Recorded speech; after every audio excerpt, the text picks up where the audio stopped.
Hey guys, welcomes all of you in my YouTube channel new Gurukul centre of excellence. कैसे हैं आप सब?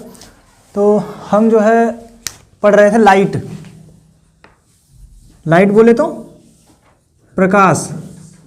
ठीक है, तो प्रकाश में हमने जाना था कि प्रकाश क्या होता है, प्रकाश के गुण क्या हैं और प्रकाशिक वस्तुओं का क्लासिफिकेशन किया था, यानी कि प्राकृतिक और कृत्रिम। ठीक है, तो सूर्य, तारे, ये सब प्राकृतिक हो गए। कृत्रिम यानी कि जो ह्यूमन मेड वस्तुएं हैं वो क्या है, वो सब कृत्रिम वस्तुएं हैं। ठीक है, अब यहाँ पे हम प्रकाश के उत्पादन के आधार पर, यानी कि प्रकाश के उत्पादन के आधार पर वस्तुओं का वर्गीकरण,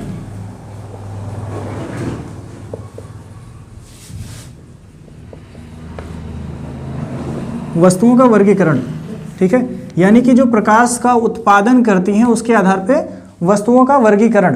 तो एक हो जाएगा यहाँ पे प्रदीप्त, ठीक है, दूसरा हो जाएगा अप्रदीप्त या अदीप्त, अप्रदीप्त या अदीप्त। इसको बोलते हैं ल्यूमिनियस, इसको बोलते हैं नॉन ल्यूमिनियस। ठीक है,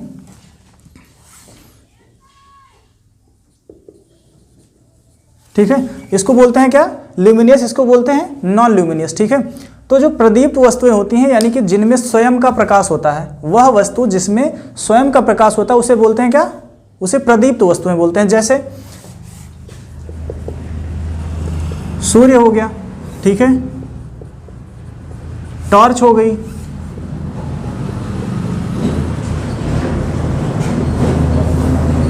मोमबत्ती हो गई,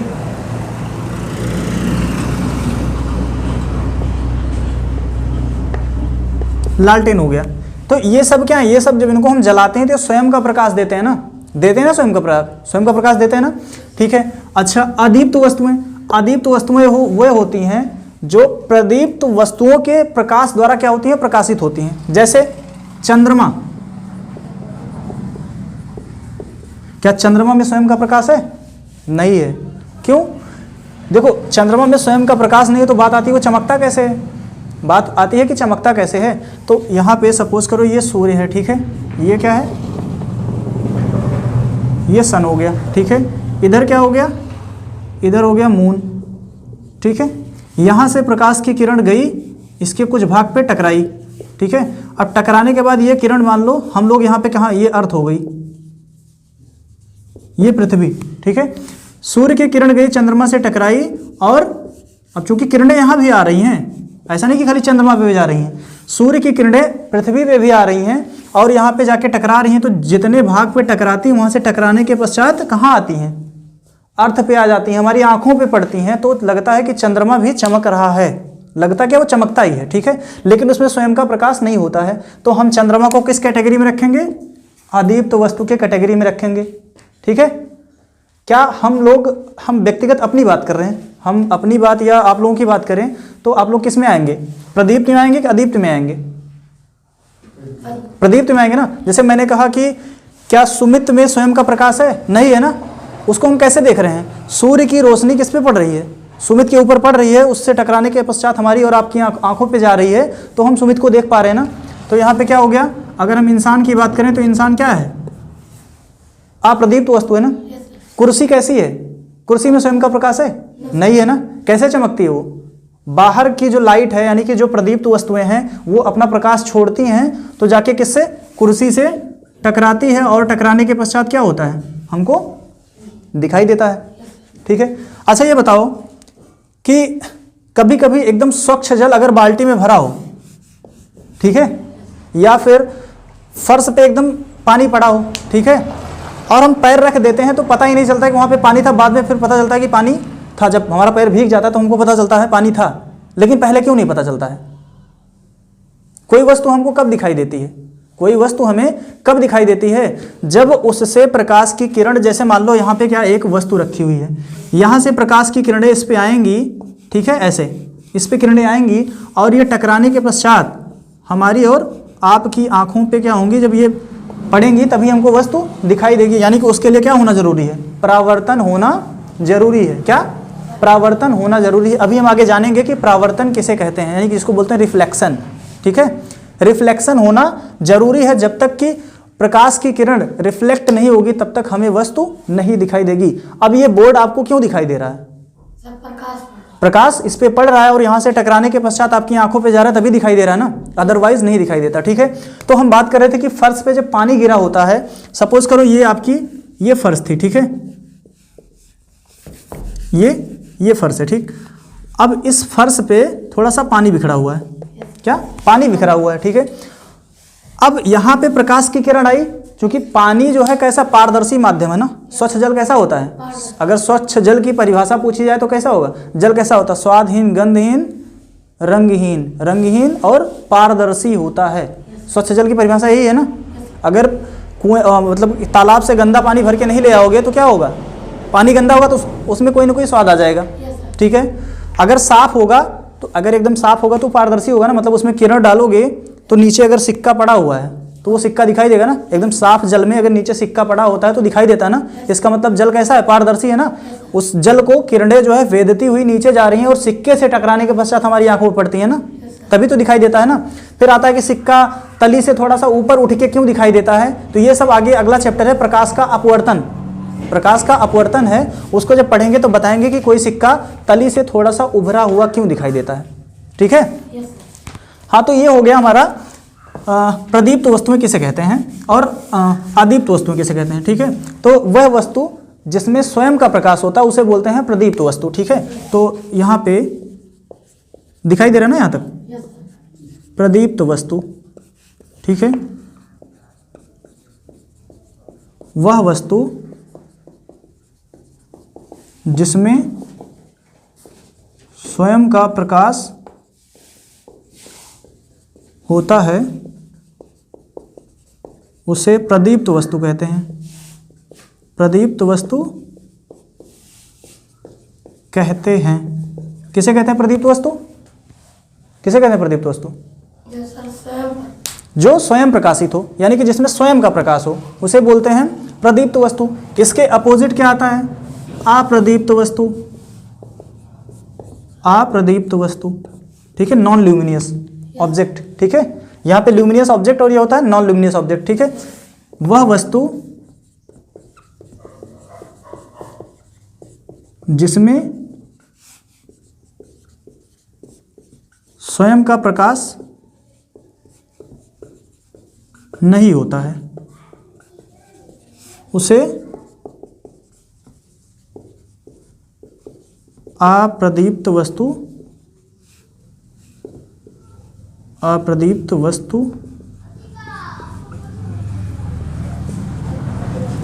कहते हैं।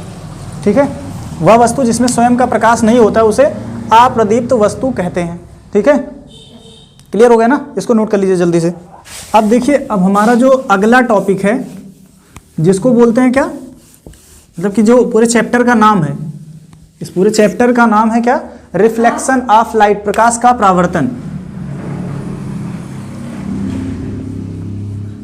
प्रकाश का परावर्तन।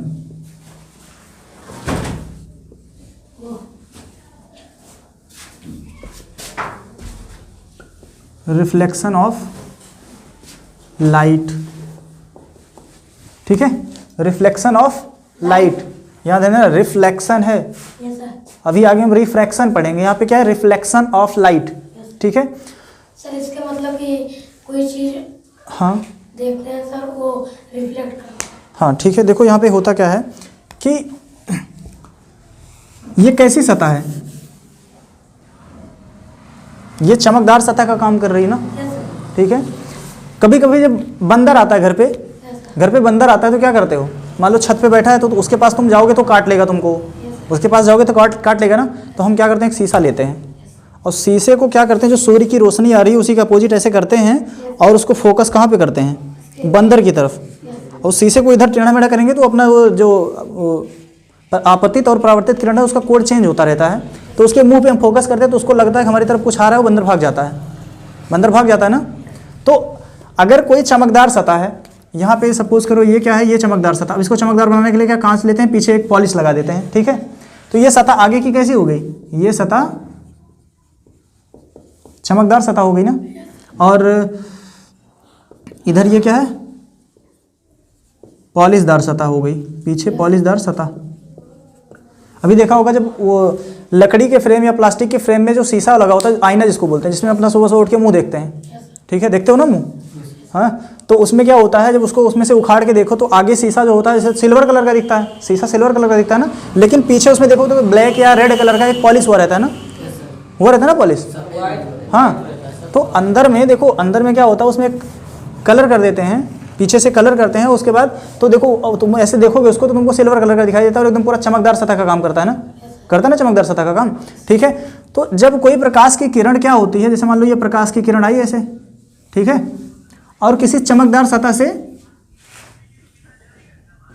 ऐसे कोई चमकदार किरण ऐसे आई, ठीक। अब किसी सतह से टकराई, कैसे सतह, चमकदार सतह से टकराए और टकराने के पश्चात पुनः उसी माध्यम में चली जाए, टकराने के पश्चात पुनः उसी माध्यम में चली जाए। सपोज करो किरण जो है इस कमरे से जाके दरवाजे से टकरा रही है, ठीक है, और दरवाजे पे हमने एक शीशा लगा दिया, दरवाजे पे हमने एक शीशा लगा दिया। अब किरण कहाँ से गई थी, इस कमरे से गई थी ना, किरण इस कमरे से गई थी और फिर दरवाजे से में जो शीशा लगा था उससे टकराने के पश्चात पुनः इसी कमरे में आ जाए, तो उसे बोलेंगे रिफ्लेक्शन ऑफ लाइट, यानी कि प्रकाश का परावर्तन। क्लियर ना, यानी कि प्रकाश की किरण जिस माध्यम से गई है और किसी चमकदार सतह से टकराए और पुनः उसी माध्यम में वापस आ जाए, तो यह जो घटना होती है इसी को बोलते हैं प्रकाश का परावर्तन, ठीक है। यह प्रकाश की किरण आई, ठीक है, और इसको बोलते हैं आपतित किरण। क्या बोलते हैं, आपतित किरण। इसको क्या बोलेंगे, ये परावर्तित हो रही है ना, तो इसको बोलेंगे परावर्तित किरण, यानी कि आने वाली किरण आपतित किरण, जाने वाली किरण परावर्तित किरण, आने वाली किरण आपतित किरण, जाने वाली किरण परावर्तित किरण, आने वाली आपतित, जाने वाली परावर्तित, ठीक है। अब देखो ये एक पॉइंट जहां पे मिल रहा है, जिस बिंदु पे किरण आके सर्वप्रथम टकराई, चमकदार सतह के जिस बिंदु से किरण आके टकराई उसे बोलेंगे आपतन बिंदु। क्या बोलेंगे इसको, इसको बोलेंगे आपतन बिंदु, ठीक है। अब देखो इस आपतन बिंदु पे हमने क्या किया, एक लंब खींच दिया ऐसे, ठीक है, एक लंब, लंब का मतलब आधार से 90 डिग्री का कोण बनना चाहिए, तो इसको बोलेंगे अभिलंब। क्या बोलेंगे इसको, इसको अभिलंब बोल देंगे, ठीक। और अब देखो यहां पे एक कोण बन रहा है आई, एक कोण इधर बन रहा है, इसको आर बोल देंगे, ठीक है। तो ये जो कोण आई है ना, कोण आई, इसको बोलेंगे आपतन कोण, और ये जो आर है इसको बोलेंगे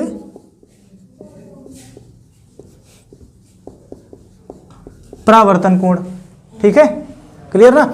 अब देखो मान लो यहां पे कोई किरण ए बी थी, ठीक है, तो दर्पण के बी बिंदु से टकराई, दर्पण या चमकदार सतह के बी बिंदु से टकराई और टकराने के पश्चात ये निकल गई, ठीक है। हमने क्या किया, इस पे एक अभिलंब खींचा बी एन, तो देखो यहाँ पे क्या हुआ, ये ए बी आपतित किरण होगी, बी सी परावर्तित किरण, और बी एन क्या है, बी एन अभिलंब है, क्या है, अभिलंब है। और जो कोण आई है ये वाला कोण, अभिलंब और आपतित किरण के मध्य जो कोण बनता है उसे क्या बोलते हैं, आपतित, आपतित किरण और अभिलंब के बीच जो कोण बनता है उसको बोलते हैं आपतन कोण, और अभिलंब और परावर्तित किरण के मध्य जो कोण बनता है उसे बोलते हैं क्या, परावर्तन कोण। समझ में आ रहा ना, ठीक है। तो चलिए यहाँ पे सबसे पहले हम डालते हैं प्रकाश का परावर्तन, हेडिंग डालते हैं प्रकाश का परावर्तन, मीन्स रिफ्लेक्शन ऑफ लाइट, ठीक है। तो रिफ्लेक्शन ऑफ लाइट की परिभाषा में हम लिखेंगे, जब कोई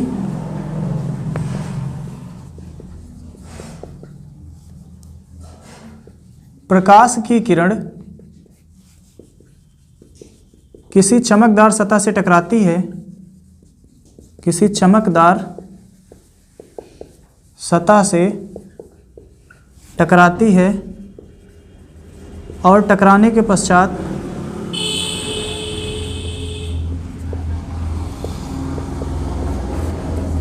पश्चात पुनः उसी माध्यम में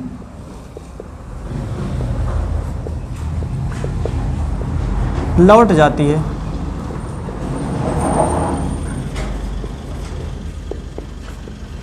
तो इस घटना को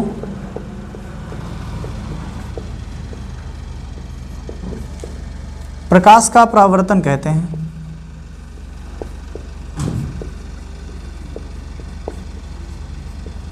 इसको प्रकाश का परावर्तन कहते हैं। ये जो घटना हो रही ना, जिस माध्यम से किरण आई और उसी माध्यम में टकराने के पश्चात वापस चली गई, तो ये जो घटना होती है इसको बोलते हैं प्रकाश का परावर्तन। यहाँ पे फिर से हम एक बार डिफाइन कर देते हैं कि जब कोई प्रकाश की किरण किसी चमकदार सतह से टकराती है तो टकराने के पश्चात पुनः उसी माध्यम में वापस चली जाती है। यह जो घटना होती है इसी को बोलते हैं प्रकाश का परावर्तन, मीन्स रिफ्लेक्शन ऑफ लाइट। ठीक है, अब देखिए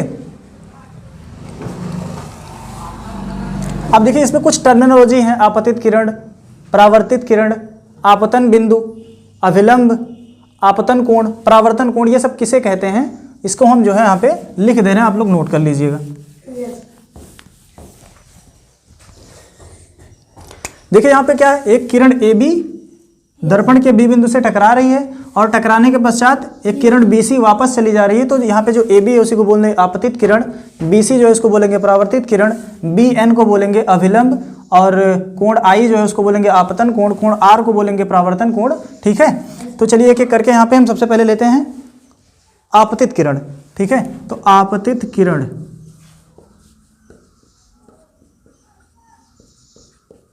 आपतित किरण को बोलते हैं इंसिडेंट रे। क्या बोलते हैं, इंसिडेंट रे। ठीक है, अब देखिए यहाँ पे चमकदार सतह अथवा दर्पण लिख लेना। ठीक है, चमकदार सतह अथवा दर्पण या फिर वस्तु। ठीक है, चमकदार सतह, दर्पण अथवा वस्तु से आकर टकराने वाली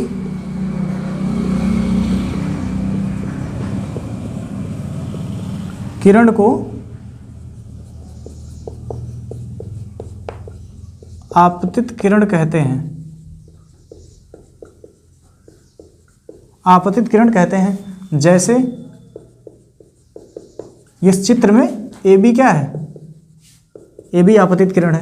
ठीक है, इस चित्र में देखो AB क्या है, आपतित किरण है ना, क्योंकि ये दर्पण से आके टकरा रही ना। जरूरी नहीं कि यहाँ पे दर्पण ही हो तभी हम आपतित किरण कहेंगे। ये वस्तु बोर्ड, ये जो बोर्ड है ना, बोर्ड से भी किरण आके टकरा रही, तभी तो हमको ये बोर्ड दिखाई दे रहा है। तो ये बोर्ड पे आने वाली जो किरण है उसे क्या बोलेंगे, आपतित किरण। ठीक है, उसके बाद फिर दूसरा आता है क्या, परावर्तित किरण।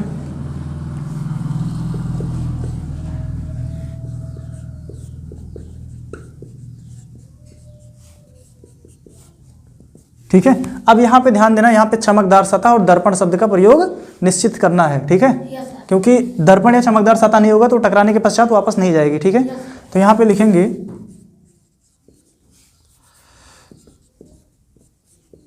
दर्पण या चमकदार सतह से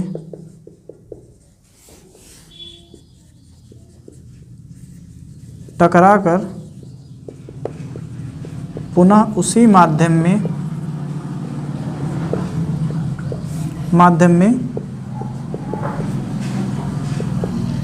वापस आने वाली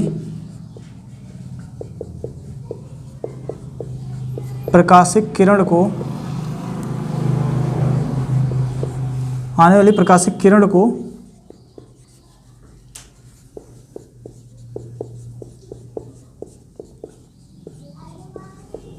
क्या बोलते हैं, परावर्तित किरण बोलते हैं। ठीक है, जिसको बोलते हैं रिफ्लेक्टेड रेज।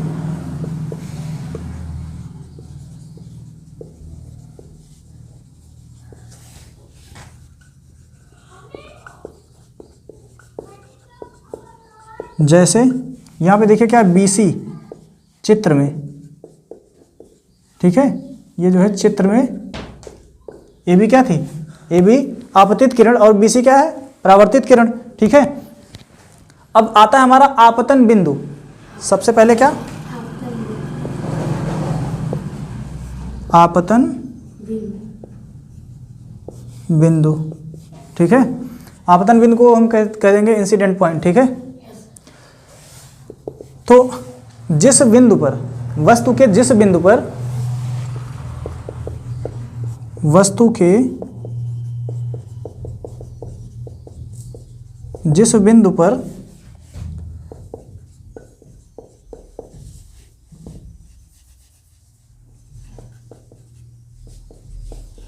आपतित किरण आकर टकराती है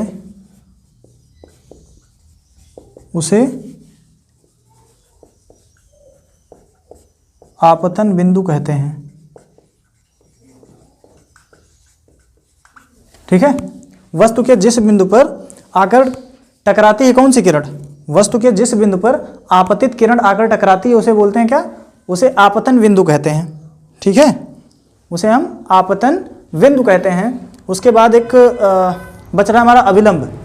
अविलंब के बाद फिर आता है आपतन कोण और परावर्तन कोण।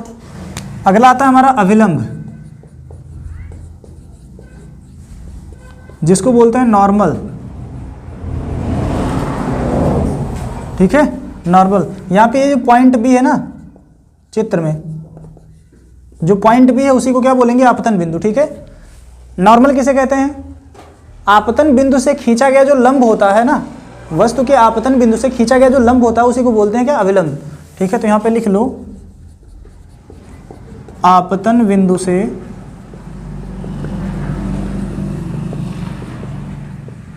खींचा गया लंब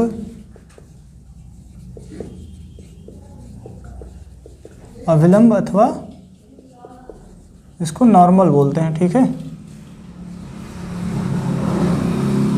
नॉर्मल कहलाता है। जैसे यहाँ पे मैंने क्या लिया है, बी एन। चित्र में देखो यहाँ पे बी एन है ना, जो बी एन है उसी को बोलेंगे अविलंब। उसके बाद फिर आता है आपतन कोण।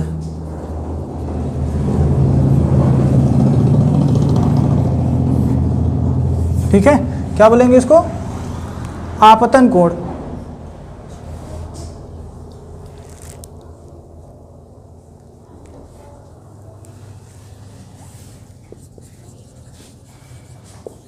Angle of incidence. ठीक है, तो आपतित किरण और अविलंब के मध्य बने कोण को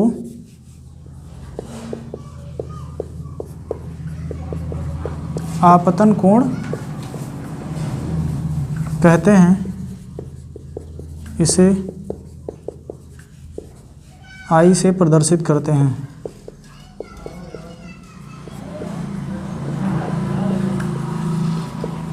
ठीक है, इसको आई से प्रदर्शित करते हैं।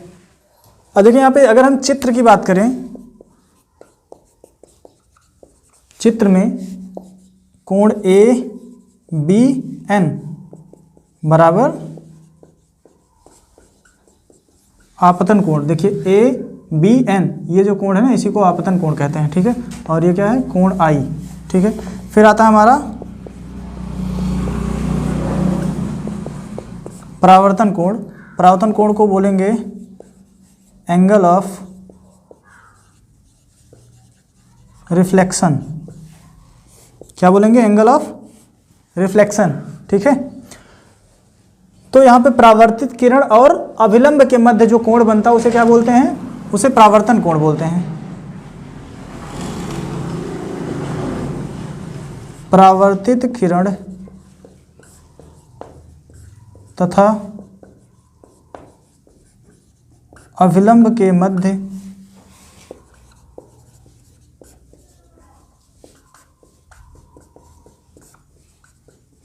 बने कोण को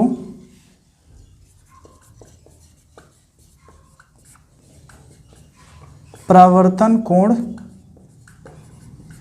कहते हैं, इसे R से प्रदर्शित करते हैं। ठीक है, चित्र में कोण CBN बराबर क्या, ये परावर्तन कोण है और ये R। ठीक है, तो समझ गए होंगे ना कि आपतन कोण, परावर्तन कोण, आपतित किरण, परावर्तित किरण, आपतन बिंदु और अभिलंब किसे कहते हैं ना। ये आपको क्लियर हो गया ना, एकदम क्लियर हुआ ना। तो आज की क्लास यहीं पे ख़त्म करते हैं और कल इसके आगे हम बताएंगे कि रिफ्लेक्शन के नियम कौन कौन से हैं, परावर्तन के नियम कौन कौन से हैं, किस स्थितियों में परावर्तन होगा और किन स्थितियों में परावर्तन नहीं होगा। तो आपको हम जो है आपको कल बताएंगे।